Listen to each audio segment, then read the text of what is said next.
Jamaah sekalian yang dimuliakan Allah Subhanahu wa taala. Sikap kita itu tergantung mindset kita.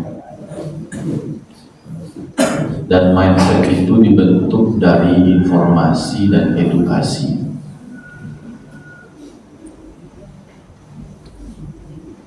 Penyikapan kita tentang Ramadan tergantung mindset kita. Dan mindset kita tentang Ramadan tergantung informasi dan edukasi yang selama ini kita dapatkan. Dari sejak saya TK, SD, sebelum Ramadan tuh semarak dengan pawai aktivitasnya.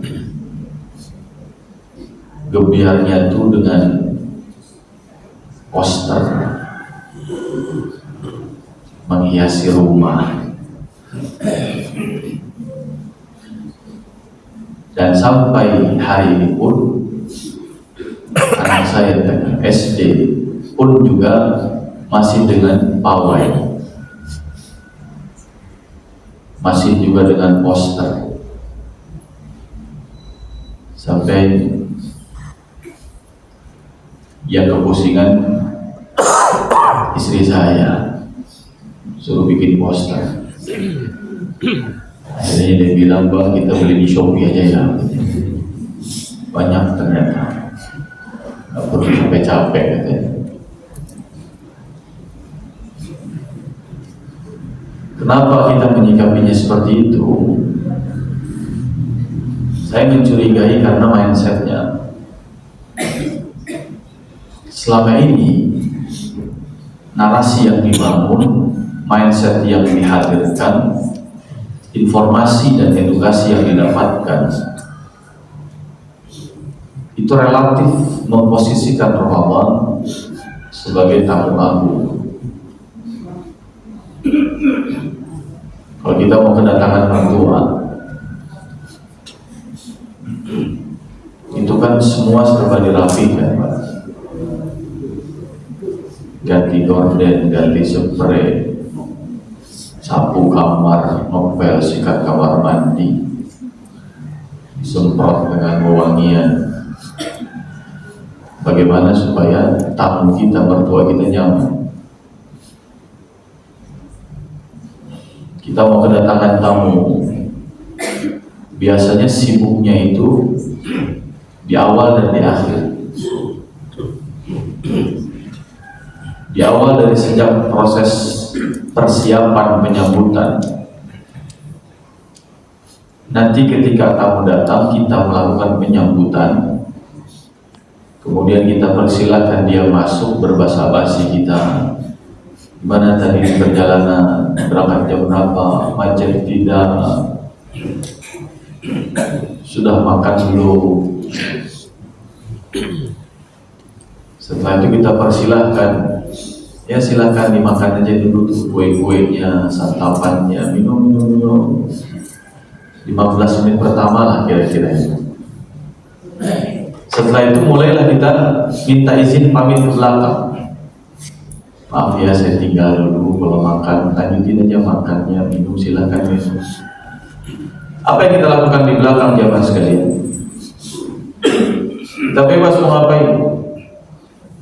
Kembali dengan handphone, nonton TV, tidur-tidur di kamar, goler-goler, rebah-rebah, makan, main, ngobrol.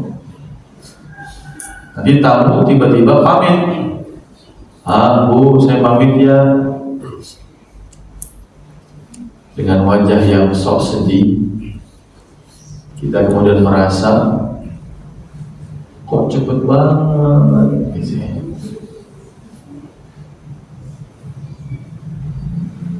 Kita menyampaikan harapan dengan basa-basi gitu ya. Jangan kapok-kapok ya. Besok-besok kesini lagi ya. Terus kita antarkan dia sampai pintu gerbang, kita berpisah. Habis itu kita sibuk lagi, cuci piring, rapi-rapi, lipat karpet dan seterusnya. Selesai. Saya curiga, kenapa masjid-masjid itu ramainya di awal dan di akhir. Di awal ramai basa-basi, Ramadan baru datang, tahu soalnya. Nanti pas dia mau pamit 10 hari terakhir ramai lagi. Hati kita ya tanda petik sok sedih lah. Ya nggak kerasa, udah mau pulang lagi. Ya Allah, jangan bosan-bosan ya. Mudah-mudahan Ramadan ketemu saya lagi tahun depan. Jangan kapok-kapok ya, gitu. Sikap kita ditentukan oleh mindset kita. Sekitar 3 pekan lalu, saya diajak sama teman-teman makan durian di Rancamaya sana. Ada suka durian Pak sini? Nah, banyak ya? Alhamdulillah.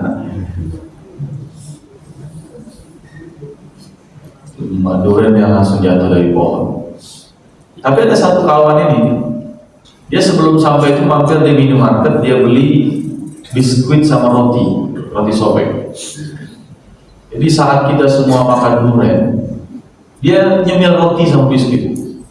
Dari Depok jauh-jauh ke sana, cuman buat makan roti sama biskuit. Kita tanya, saya nggak makan, Bang.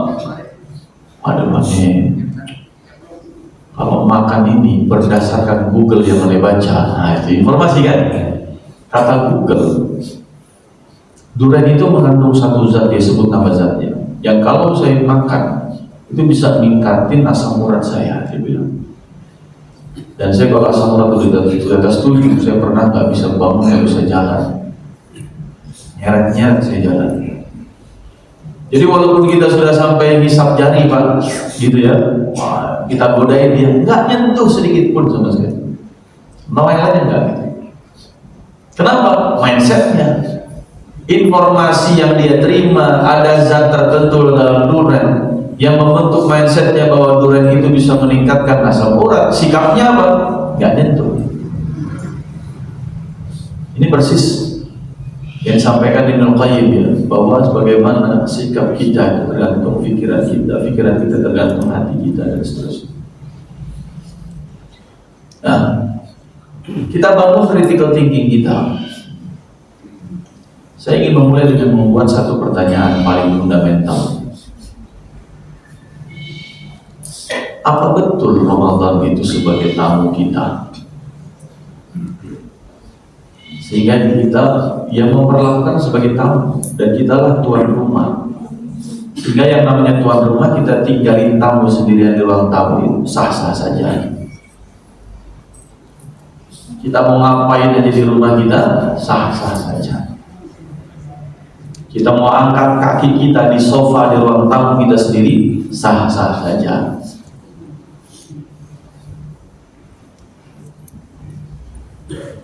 Padahal doa yang selalu kita minta kepada Allah Subhanahu wa taala adalah wa ballighna Ramadan. Apa maknanya? Sampaikanlah kami pada bulan Ramadan. Bukan sampaikanlah Ramadan kepada kami, tapi sampaikanlah kami pada bulan Ramadan.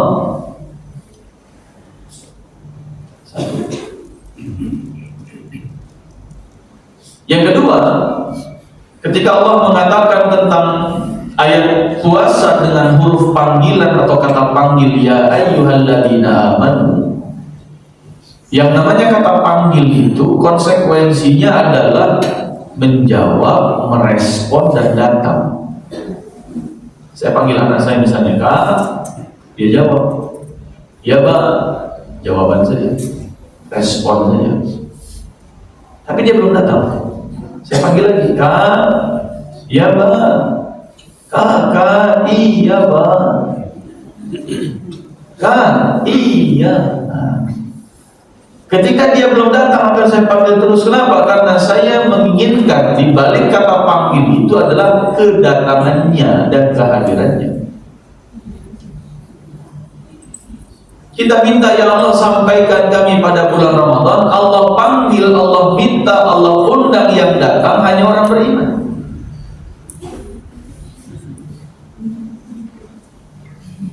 Nah sekarang saya buat pembandingnya. Mana yang kira-kira lebih tepat? Ajal yang mendatangi kita atau kita yang mendatangi ajal? Gimana Pak? Ajal yang mendatangi kita atau kita yang mendatangi ajal? Sangat fundamental ya. Dua-duanya. Dia ajal datang, kita datang gitu ya. Ketemu di tengah-tengah gitu ya. Janjian. Kalau kita baca ayatnya secara literal, secara tekstual, kita akan dapati kata jaa ajaluhum secara teks. Ajal datang, tapi lihat akhirnya apa? La yastakhiruna sa'atan wa la yastaqdimun. Ajal itu tidak mungkin dimajukan, tidak mungkin dimundurkan, dia tetap. Bitakbir riznihi wa ajalihi, sejak ditiupkan ruh Allah telah tetapkan ajalnya. Yang datang siapa? Israel, bukan ajal.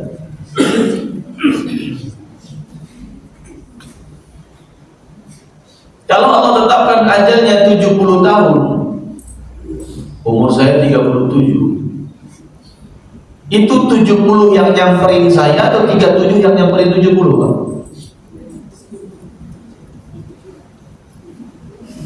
Ada yang sudah di atas 70? Nah, itu kelewatan berarti Pak, muter balik, muter balik.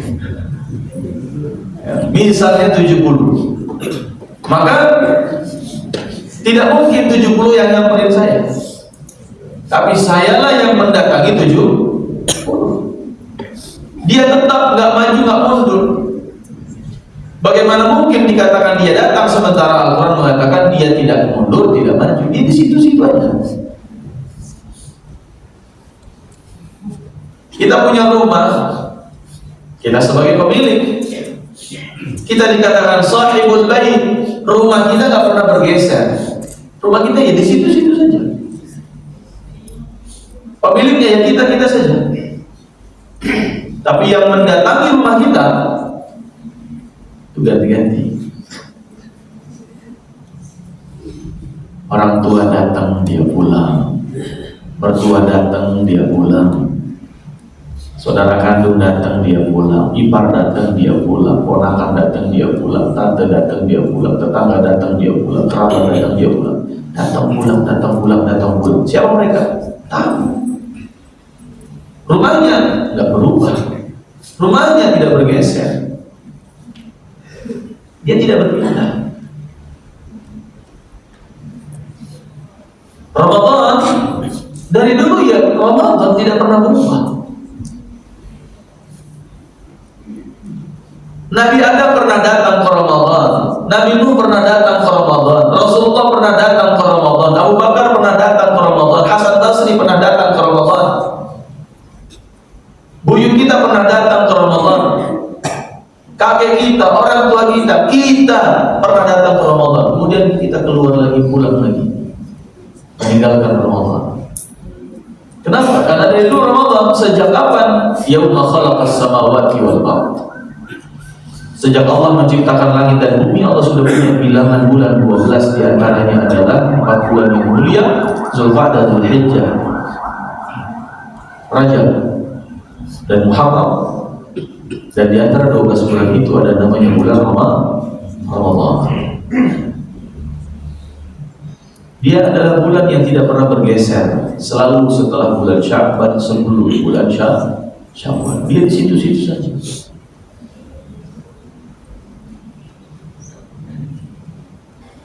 Yang datang ke Ramadan, dia kemudian pulang lagi, datang, pulang lagi, datang, pulang lagi. Siapa? Tahu. Ramadan sebagai bait, rumah, Pemilik rumahnya adalah Allah Subhanahu wa ta'ala. Dan kita minta, ya Allah, sampaikan kami ke sana. Nah, artinya kira-kira tamunya siapa? Yang jadi tamu Ramadan atau kita? Nah, kalau kita sebagai tamu ini, kalau tadi kan kita seolah-olah sebagai tuan rumah, nyambut tarhib, penyambutan, beres-beres, sambil rapi, ujian, semarak, bagus. Saya tidak menyalahkan. Kesukacitaan kita sebagaimana para salafus saleh, bagus. Tapi mari kita hadirkan sesuatu yang lebih esensial, lebih substansial, lebih fundamental. Apakah iya? Karena nanti sikapnya akan berbeda.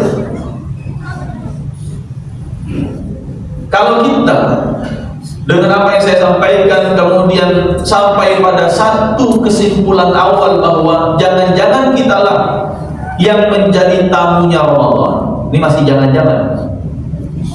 Sebab permintaan kita baru sampaikan kami pada bulan Ramadan. Tidak pernah kita minta, ya Allah, jadikan kami tamu undangan. Tidak pernah kita minta.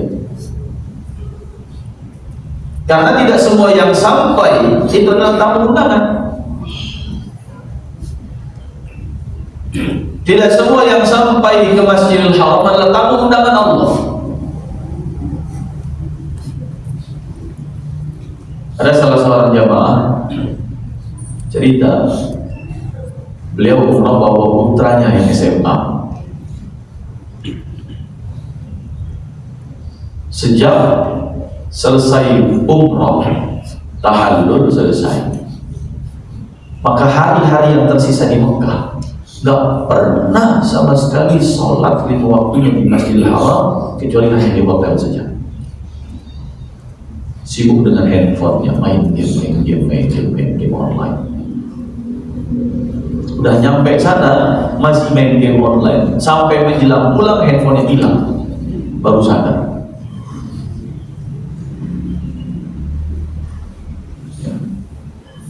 Mereka yang sudah ada di pelataran Masjidil Haram, lihat, perhatikan. Kalau kita ke sana, mudah-mudahan kita semua bisa berangkat ke sana, insyaallah. Ya, umroh haji sesering mungkin, insyaallah.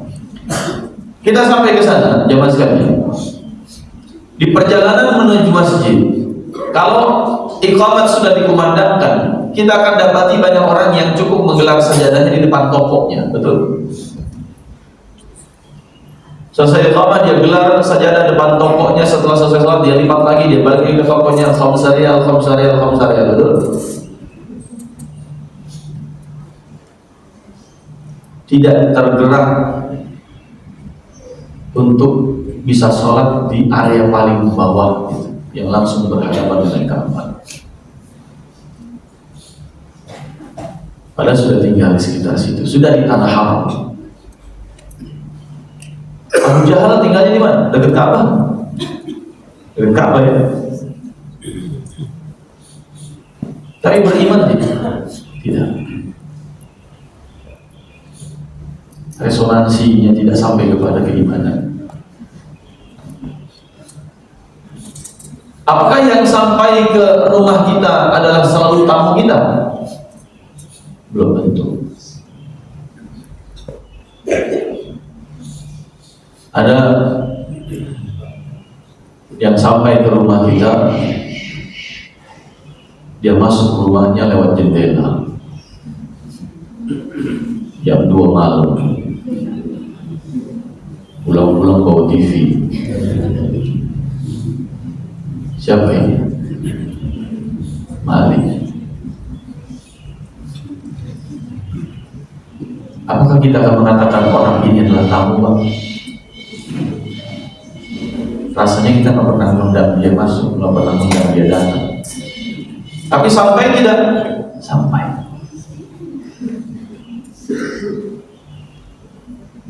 Dia hanya mengambil sesuatu yang bernilai dan berharga untuk dirinya.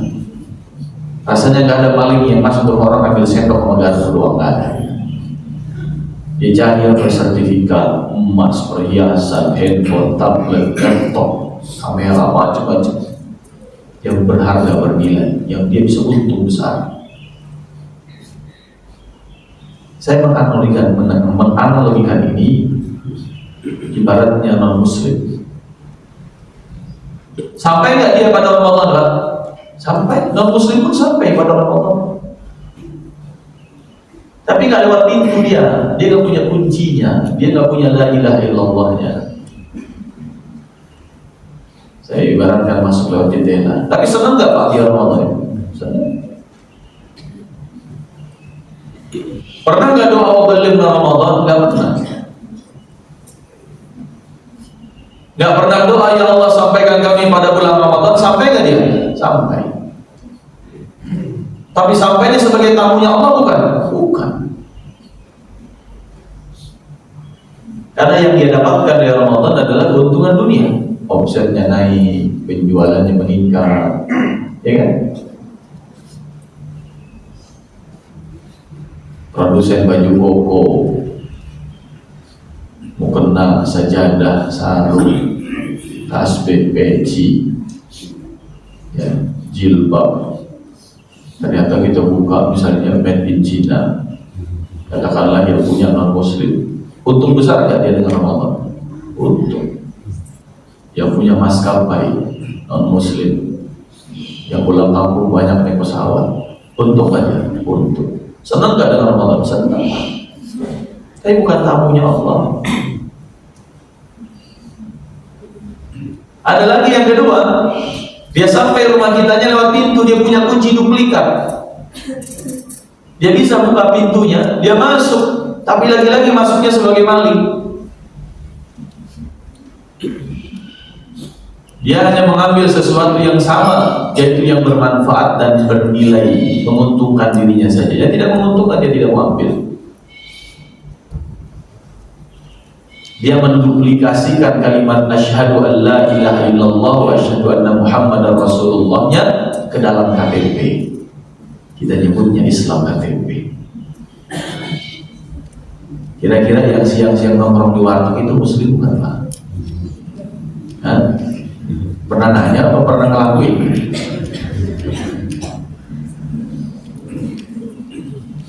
Ya, ini Muhammadiyah, saya baca tadi pagi judul beritanya sebelum kesini. Terus mau siap-siap dari rumah.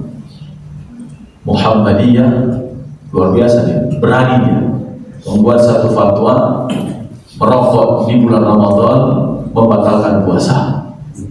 Muhammadiyah. Ya. Tapi kalau kita lihat misalnya kalau ada saudara kita yang merokok di bulan Ramadan, muslim bukan? Muslim bukan.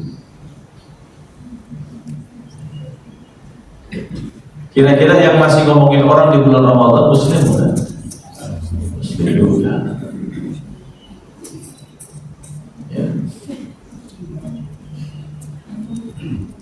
Dia membawa duplikasi la ilaha illallahnya ke dalam KTP. Dia masuk sampai Ramadan, tapi bukan tamu undangan Allah. Karena dia yang dia kerjakan hanya yang menguntungkan. Maaf saudara kita yang misalnya jualan menjelang iftar. Sebutlah misalnya tukang gorengan, mencari nafkah halal bagus, saya tidak menyalahkan itu. Tapi kita lihat tukang gorengan menjelang maghrib makin ramai atau makin sepi Pak? Menjelang berbuka puasa tukang gorengan makin ramai atau makin sepi? Kenapa makin ramai? Karena semakin hangat ya. Orang berbuka puasa ini orang Indonesia memang luar biasa. Mau kurma sudah buka puasa sunnah Rasulnya, tetap aja lontong sama bakwan jadi incaran gitu. Kayaknya kurang afdol kalau belum nyentuh itu. Ya. Tapi gorengan itu kan yang paling enak kalau masih hangat. Dan belinya harus menjelang buka puasa. Wah, hangat-hangatnya Masya Allah. Gimana rasanya itu?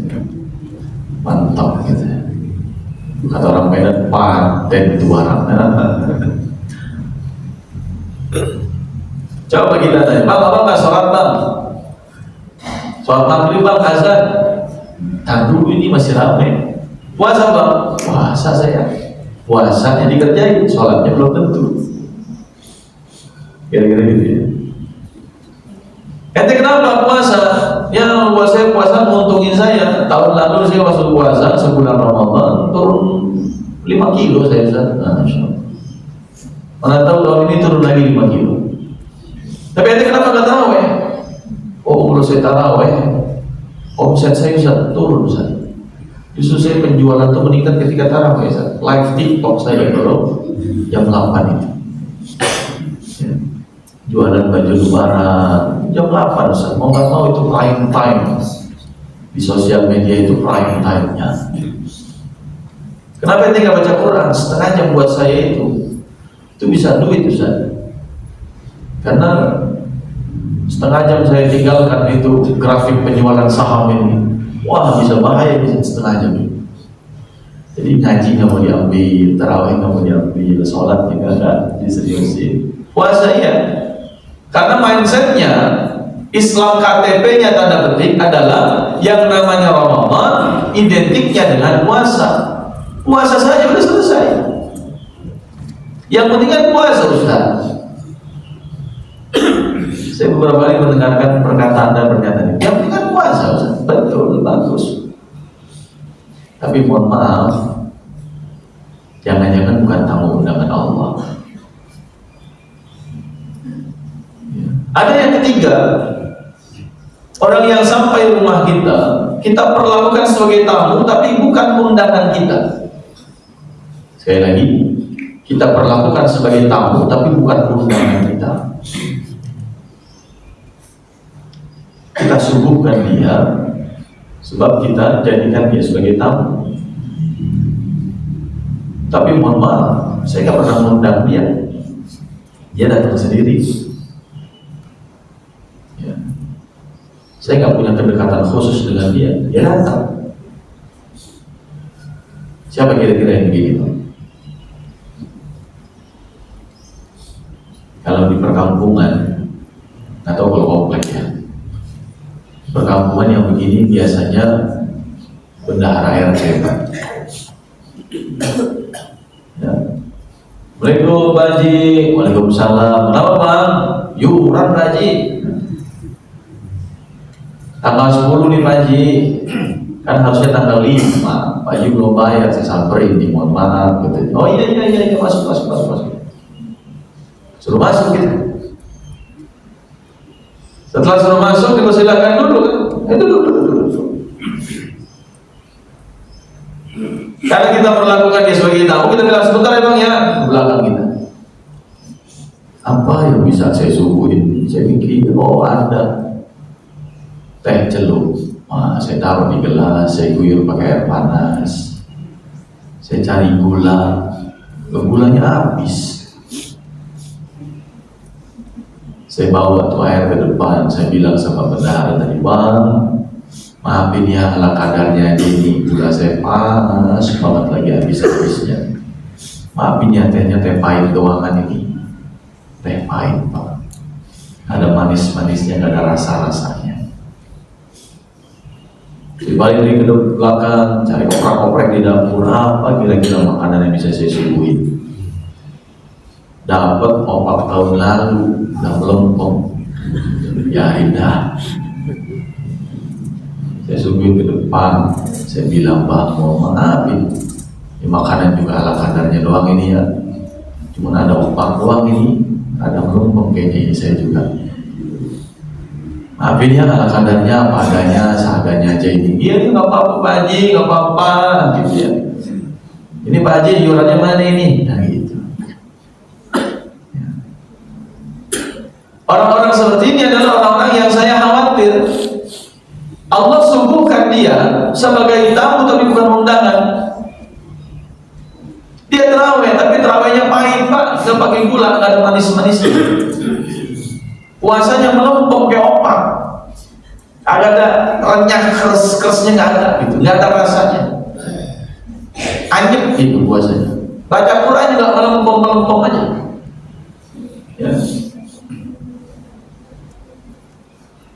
Yang semua itu adalah hidangannya ala kadarnya saja. Tarawih sekedar 11 rakaat, datang pulang selesai. Kalau Nabi menyebutnya rubba sha'imin laisa lahu min siyamihi illa al-ju' wal 'atash. Ada orang nanti banyak, tapi rubba artinya banyak. Banyak orang berpuasa cuma dapat puasa ala kadarnya seadanya. Apa itu? Cuma dapat lapar dan haus. Ya. Bahkan kayak bendahara RT Pak, cuma ngejar target setoran sama Allah. Ya Allah, ini saya udah sekian juz, mana setorannya sini pahala buat saya. Mana nih terawih saya sini pahalanya. Mana puasa saya sini pahalanya. Pengalaman tahun lalu, waktu putri saya masih kelas TKB, pas Idul Fitri, Lebaran, dia tiba-tiba bawa satu kertas, isinya adalah evaluasi harian amal dia gitu ya, ibadah dia di bulan Ramadan. Dia bikin sendiri ternyata, desain Canva, bikin kemudian apa saja amalnya, hari-harinya, kemudian dia checklistin selama 30 hari. Tiba-tiba saya ditagih, Mbak, kakak Ramadan kemarin puasa 10 hari, kakak khatam 1 kali 30 juz, kakak taraweh 15 hari. Kenapa nak? Duitnya mana? Ternyata dijanjiin sama emaknya, per satu itu 10.000 Pak. Jadi 1 hari puasa kali 10 berapa? Cepet 30 juz kali 10.000 berapa? 300. 15 taraweh berapa? 150 pego. Jadi berapa Kak? Ya hitung 100, 300, 5,5. Subhanallah. Jadi kayak minta setoran gitu, kayak bendahara RT kan gitu. Kejar target. Saya sudah lama meninggalkan Ramadan tanpa target. Kenapa itu? Nanti akan saya jelaskan. Selama ini motivasinya penting. Imam Syafi'i 60 kali khatam selama Ramadan. Utsman bin Affan 6 kali khatam selama Ramadan. Bagus motivasi. Tapi apakah itu esensinya? Nanti kita jelaskan. Nah, tarawih tahun lalu di Depok 1 selesai tarawih, ya, jamaah imam tarawih witir. Setelah itu saya balik ke belakang badannya. Ternyata sudah banyak bocah ngantri minta tanda tangan. Masing-masing bawa buku catatannya. Ya, satu persatu saya lihatin bukunya, ada kolom tanda tangan, ada kolom uraian ceramah titik 2, di bawahnya garis putus-putus, kemudian beberapa baris. Saya bacain teman. Dalam hati saya bergumam, perasaan gua kagak ceramah begini tadi begitu. Jadi di masjid yang sama itu catatan bocahnya beda-beda Pak isi ceramahnya. Ayat Quran yang dikutip juga beda-beda. Ya, saya bingung ini. Saya disuruh menandatangani kebohongan, kan tadi gitu ya. Saya tanda tangan. Ini apa deh? Tanda tangan Ustaz kan Ustaz ceramah tadi. Oh iya, saya baca dulu ya. Ini tadi siapa yang ceramah begini? Ustaz kan? Saya nggak ceramah. Jadi lebih pintaran dia Pak untuk isi ceramahnya itu. Yang lebih parah lagi, ada bocah satu ini terus sorry. Setelah sekian lama diganti datang ke depan, cuk begitu ya. Bocah kelas berapa ya?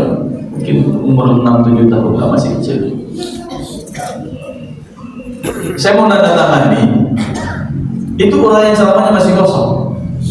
Saya bilang, ini Ustaz tanda tangannya di sini ya. Kok uraian ceramahnya kosong? Ustaz tolong isi lah katanya. Saya disuruh isi sendiri. Ini lebih pintar lagi bocahnya. Sudah kita ceramah, kita suruh nulis sendiri, bayangin. Ya Allah. Akhirnya semua saya tanda tangani dengan satu niat saja.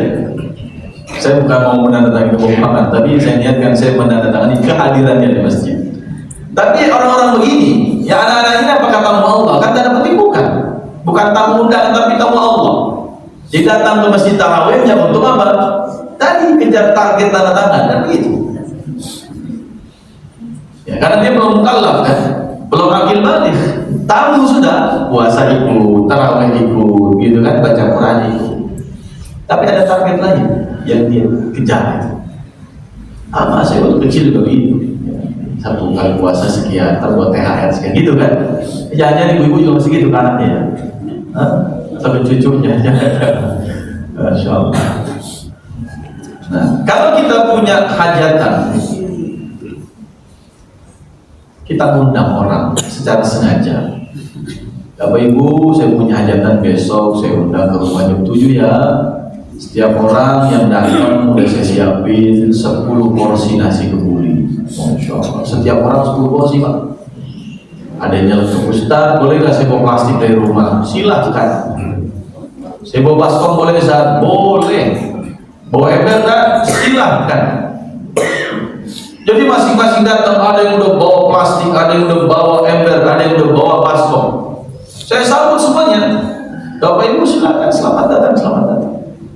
Selamat datang para tamu undangan, gitu kan tulisannya. Dari mulai penyambutan tamu-tamunya mempersilakan, silakan Bapak Ibu masuk, silakan masuk. Setelah masuk saya persilakan duduk, silakan duduk Bapak Ibu.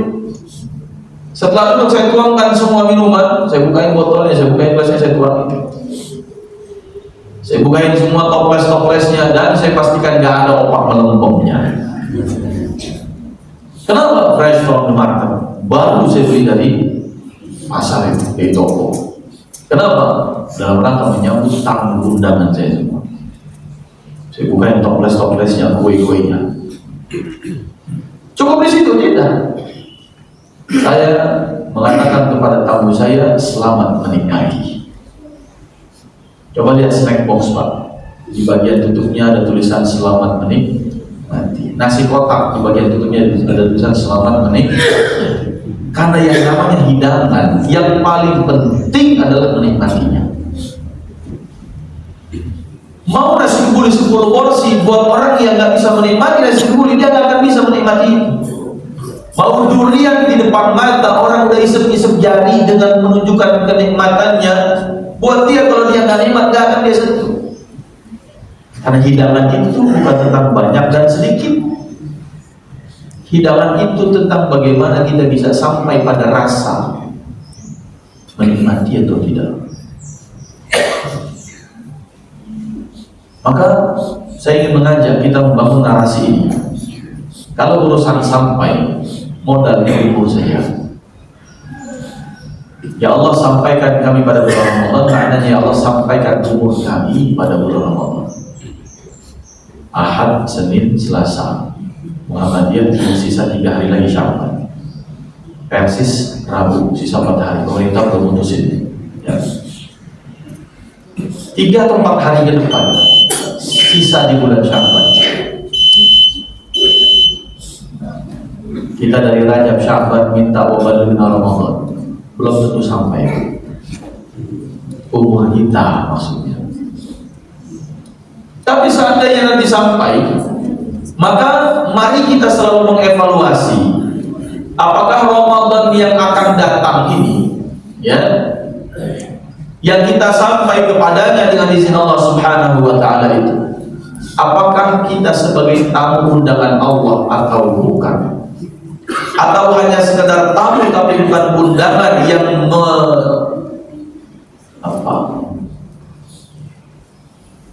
diberikan hidangan ala kadarnya saja sama Allah? Atau kita hanya membawa duplikasi kunci kalimat la ilaha illallah kita dengan KTP kita? Mari kita bikin satu standar.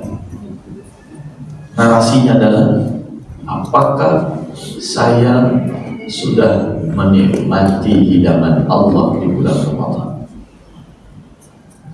Hidangan utamanya satu adalah Al-Quran.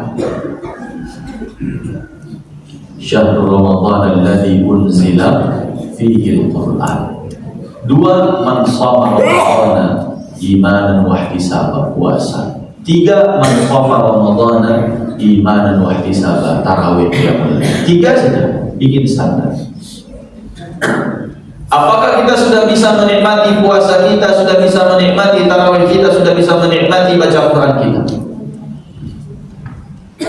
Tarawih Pak, nikmat apa enggak itu? Malam pertama biasanya banyak imam yang udah ngegember baca alif lam mim dzalikal kitabu la raiba fihi. Jangan sampai kita bergumam dalam hati, salah masjid gue ini kayaknya. Al-Baqarah lagi bacanya jam 9 namanya kelar ini. Besok agak di sini lagi dah. Kudu nyari masjid lain kalau begini ceritanya. Imam baca Al-Baqarah, kita sudah merencanakan tarawih besok. Sholat tarawih hanya sekedar mengejar jumlah rakaat, tidak bisa menikmati. Entah pala yang ditekak-tekuk, entah leher yang diputer-puter, entah pergelangan kaki yang diputer-puter. Ini antara pemanasan dan pendinginan senam, itu beda tipis seperti itu. Sibuk, letak-letek begitu. Amr bin Dinar pernah mengatakan begini, saya nggak pernah melihat ada orang sholat sekhusyuk Abdullah bin Zubair. Fakal yusalli fil hijr. Abdullah bin Zubair itu pernah sholat di Hijr Ismail. Hijr Ismail itu bagian dari Ka'bah ya. Jadi nggak sah kalau tawafnya di dalam Hijr Ismail, itu nggak sah. Kalau dalam harus lewat luar, karena bagian dari Ka'bah. Fakal yusalli fil hijr. Abdullah bin Zubair pernah sholat di Hijr Ismail. Saat itu Mekah dalam kepungan pasukan dari Damaskus. Pemerintahnya Yazid bin Muawiyah. Karena orang-orang Mekah, Madinah, Hijaz ini nggak mau baiat kepada pemerintahan yang ada di Damaskus sana, dinasti Bani Umayyah. Karena bagi mereka ini kekuasaannya turun-temurun tidak sesuai dengan ajaran Islam. Karena diturunkan karena monarki. Bapaknya Muawiyah meninggal radhiyallahu anhu, maka kepemimpinan langsung diturunkan ke anaknya Yazid. Nah, sahabat Nabi dan tabi'in yang tinggal di Mekah Madinah enggak bayar. Kenapa? Karena bagi mereka harus syura. Akhirnya dikirim pasukan di bawah kepemimpinan Hajjaj bin Yusuf, kurang lebih 12.000 ngepung Mekah. Tapi karena tidak boleh berkonflik pertumpahan darah di tanah haram, maka mereka keluar dari tanah haram, di sisi tanah haram. Maka menyerangnya dengan melontarkan manjanik, lontaran granat yang pakai alat lontar zaman dulu itu, gitu ya.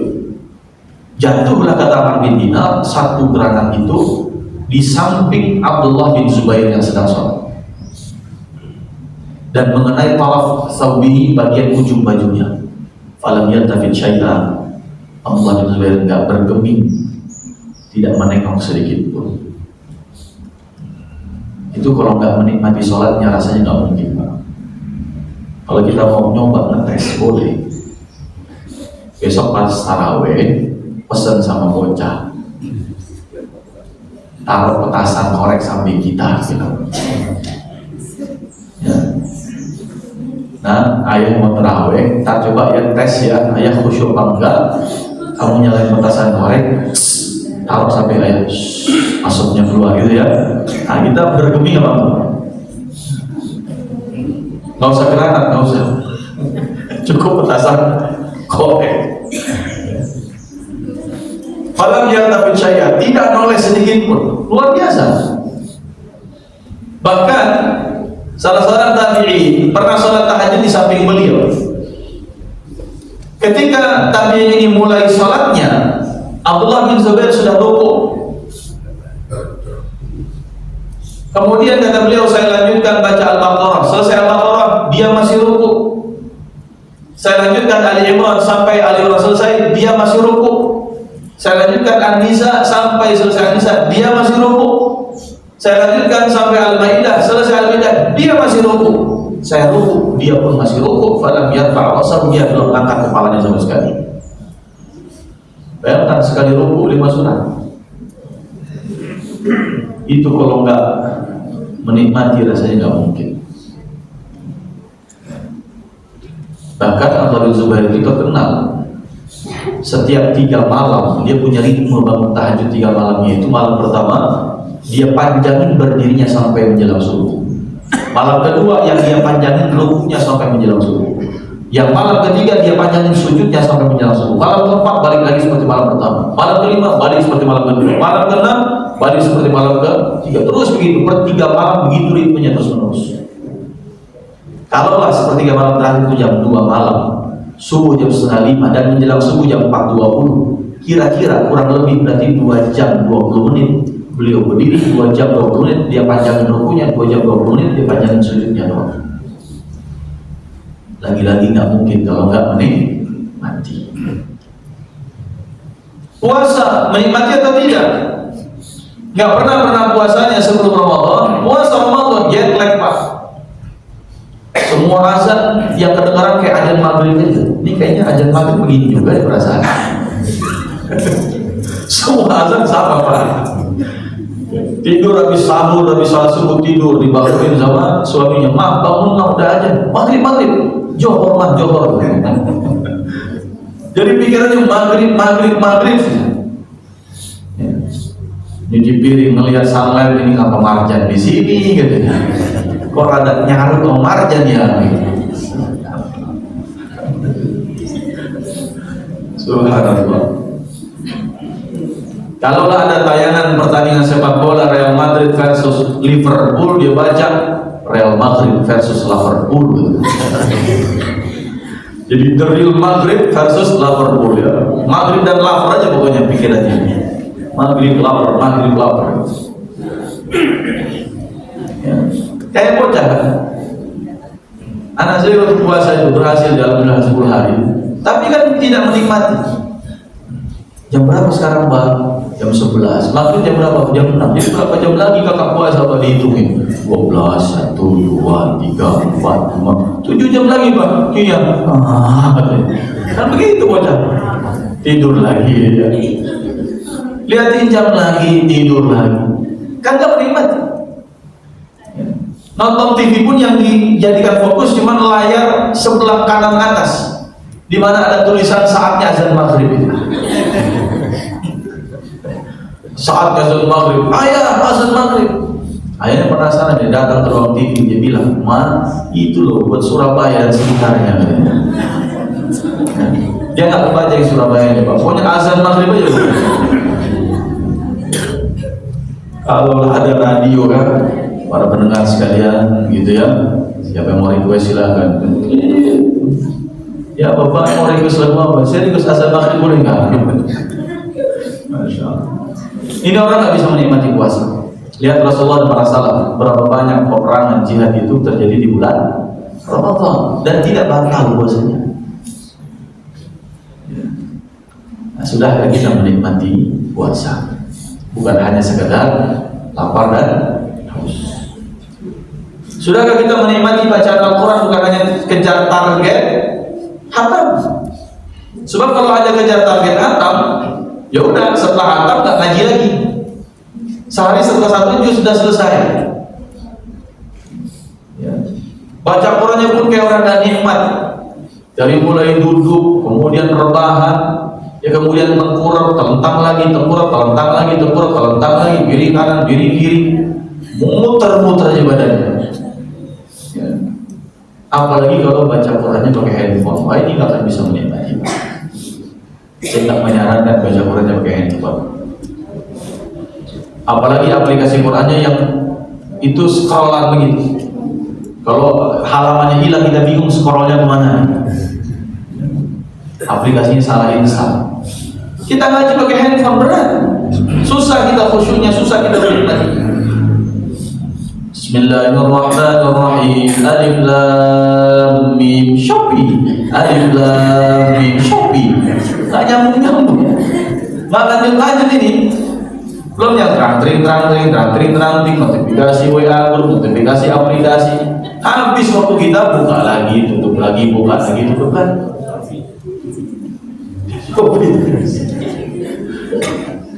Kacau memang Pak itu. Saya pernah sholat maghrib itu, kita jadi imam. Saya baca waladhdallin Shopee, tiba-tiba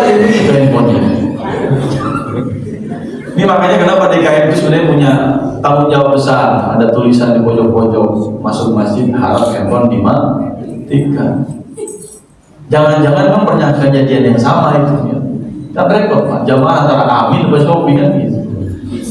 Jadi pakailah Al-Quran, pegang Al-Quran khusus, baca, ngaji, nikmati setiap huruf demi hurufnya, maknai, resapi, hadirkan hati, pikiran.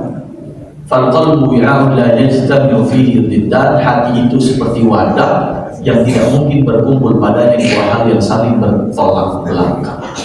Gelasmu silahkan isi air, kalau tidak mau engkau isi minyak. Kalau engkau isi keduanya, maka keduanya tidak akan pernah bersatu di dalam gelas tersebut.